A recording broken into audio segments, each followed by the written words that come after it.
falar então agora da solução. Qual método a gente vai estudar e quais métodos existem? Nós temos aqui alguns métodos de solução exatos para o problema de PL binária inteira. A gente vai ver métodos também, citar daqui a pouco métodos que não são exatos, mas todos esses aqui vão encontrar necessariamente a solução ótima para os problemas que eles tratam.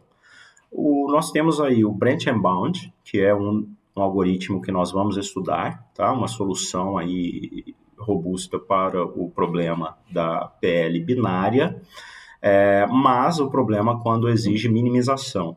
Existem algumas derivações do problema, né? Na verdade, o PLI pode ser um problema de maximização, de minimização, pode ser binário, não binário, apesar de que toda vez que você resolve, qualquer método que resolver para o não binário, vai resolver para o binário também, mas depende um pouco ali o tipo de problema que a gente tem na programação binária. Então nós temos também outros algoritmos, planos de corte, branch and cut, branch and price e o benders.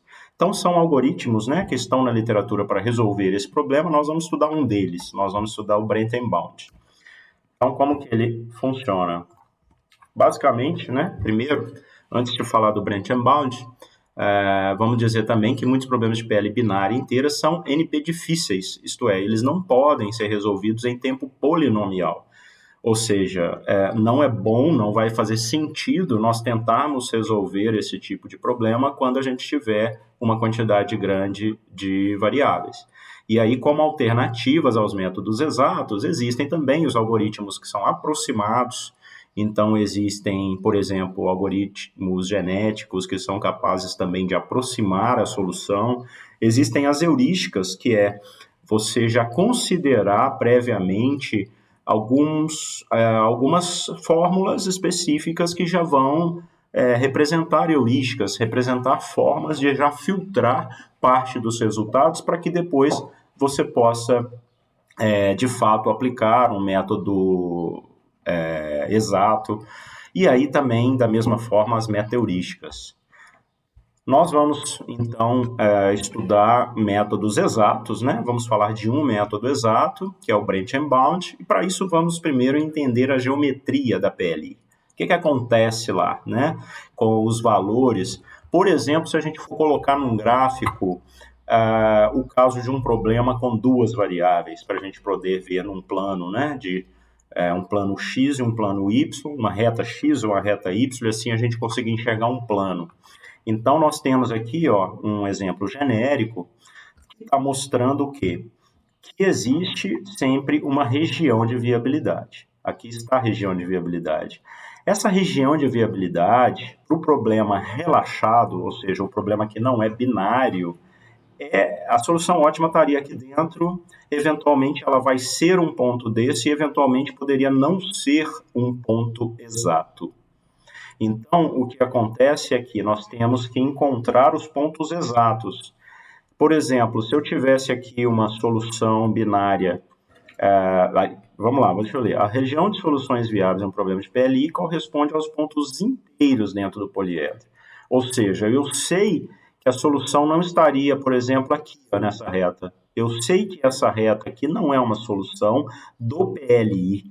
Eu não poderia ter múltiplas soluções ótimas aqui sendo essa reta. Não poderia. Por quê? Porque essa reta tem valores aqui que são reais, né? Eu tenho ponto XY aqui que seria um valor real, por exemplo. Isso não pode acontecer para o X2 ser um valor real ou o X1 ser um valor real se nós estamos falando de uma PLI. Então, na PLI, só valem os pontos, porque só os pontos aqui é que representam valores de x e y inteiros, né, e não valores reais. Ou seja, nós temos aqui a maximização do C vezes o x sujeito ao AX menor ou igual ao B, que é o limite, né, onde o x é maior ou igual a zero e o x é inteiro. E essa é uma restrição fundamental de ser colocada, de ser apresentada nos problemas de PLI. Todo problema de PLI está associado a um problema relaxado de PL, ou seja, esse seria o problema relaxado de PL, essa região de viabilidade para, no caso, esse problema.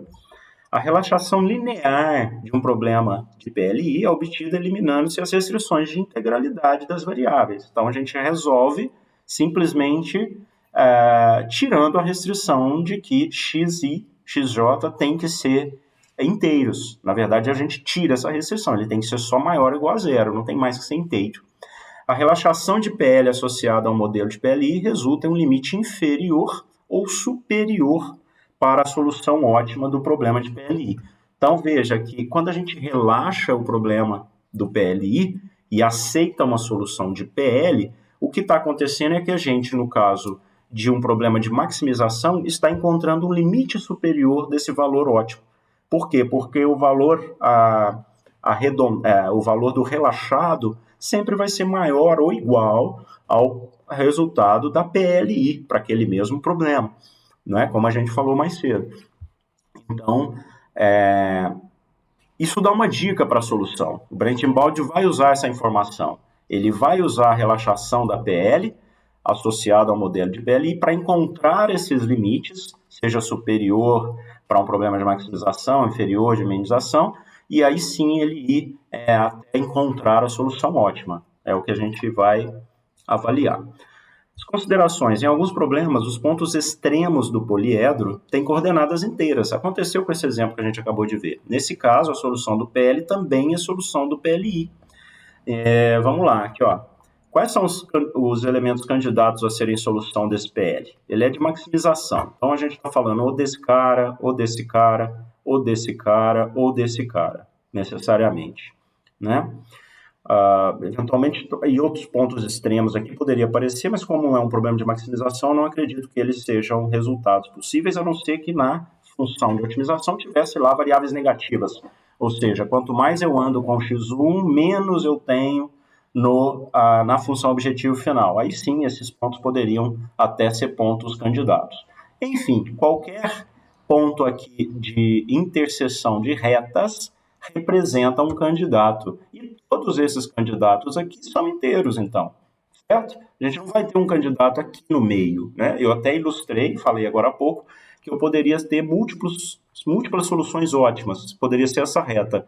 Nesse caso, ele não seria resultado da PLI, mesmo que estivesse passando por esse ponto que é inteiro, por esse ponto que é inteiro, mas ele estaria aqui na reta, então ele não seria necessariamente uma solução de PLI também, seria somente uma solução de PL.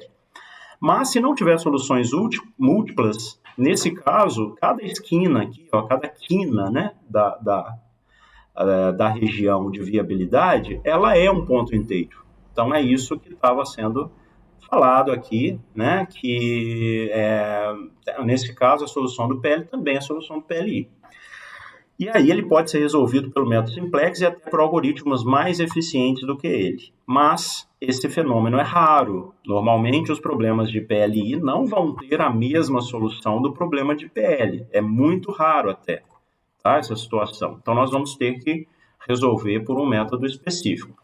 Temos que considerar também que os pontos do poliedro têm coordenadas contínuas, ou seja, a solução... Quando os pontos do poliedro têm coordenadas contínuas, a solução do PL não vai ser inteira. Então a gente já sabe, né? É o contrário do que eu falei, ou seja, eventualmente aqui o poliedro poderia estar virando aqui, sem passar por esse ponto. Ele não passaria por ponto nenhum aqui. Chegaria aqui em outro lugar que não é ponto. Ou seja, porque você está numa área de valores reais para x1 para x2. Então não seria um pontinho vermelho aqui que representa só os inteiros. E aí, nesse caso, as soluções já não seriam as mesmas, né, da PL em relação à PLI. Aí você pensa assim, não é só arredondar? Não, não é só arredondar. Arredondar, eu não sei se eu estou arredondando a variável certa. Eu posso ter várias variáveis para arredondar. Então, vai ser apenas um chute arredondar. A gente não saberia exatamente para que lado arredondar. Isso pode levar a soluções não ótimas ou até mesmo soluções inviáveis. Veja aquele problema anterior, eu vou voltar nele, onde aqui a gente teve, né, o PLI sendo 95 milhões e o PL sendo 108,68 milhões. Beleza, posso simplesmente arredondar o x1, por exemplo, para cima, mas aí o que eu faço com o x5? Não é? Qual que eu vou arredondar para cima, qual que eu vou arredondar para baixo? o que estiver mais próximo de 1 arredondo para cima, eu arredondaria o x5. Aí o x5 vai para 1, e aí o x2 tem que ser arredondado. Na verdade, o x5 vai para 1, o x1 teria que ser arredondado para baixo. Mas ele também teria que ser aqui, pelo valor que ele tem, arredondado para cima. Então não existe regra de arredondamento que resolva o problema da PLI. Não adianta a gente resolver a PL e depois querer arredondar. Porque no fundo a gente não sabe se isso aqui tem que ser arredondado para que lado, isso aqui para que lado, né? Então não resolveria, a não ser que a gente começasse a fazer um monte de combinações de todos os arredondamentos possíveis e avaliasse todos os resultados.